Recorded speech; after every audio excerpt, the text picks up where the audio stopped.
Nah, Abah tos mendaki ka gunung, Abah hayang ngopi heula. Arah teu tunduh.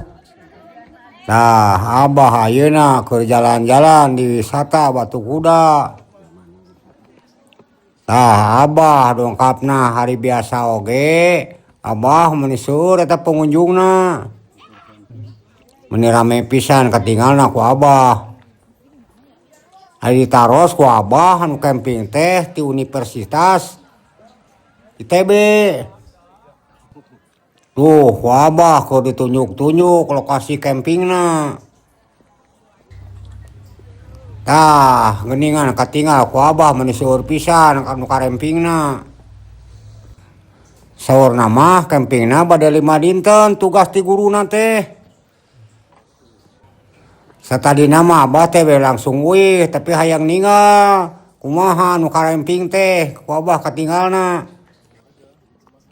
Tuh, tinggalan ku wargi-wargi tempat camping nage meuni lega.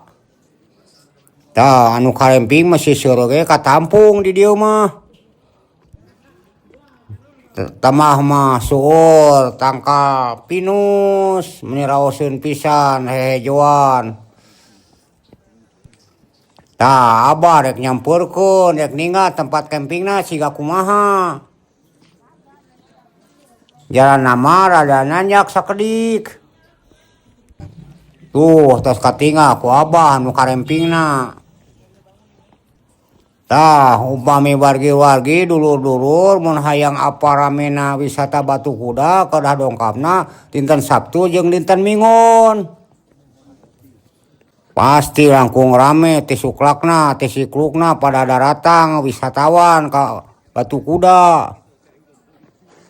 Atos mah selain wisata bisa menjelajah ka gunungna ka puncakna, masih tebih ka puncakna teh ti dieu teh. Ka puncakna mah terus bae ka Gunung Manglayang ku Abah tadi ditempuh.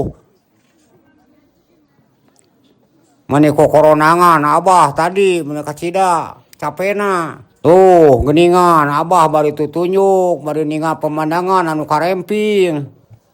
Ayeuna mah Abah teh bade weuih tapi resep ninggalna ku kurilingan. Tah, disadiakeun Abah tos cape bade calik heula dina batang pohon. Tah, ka dulur-dulur ka wagi-wagi Abah mah panjang nu dipedar. Ngan sakieu bae video ti Abah, Abah mengucapkan jajak lahiran kasiro. Ditutup wabillahi taufik wal hidayah. Wassalamualaikum warahmatullahi taala wabarakatuh.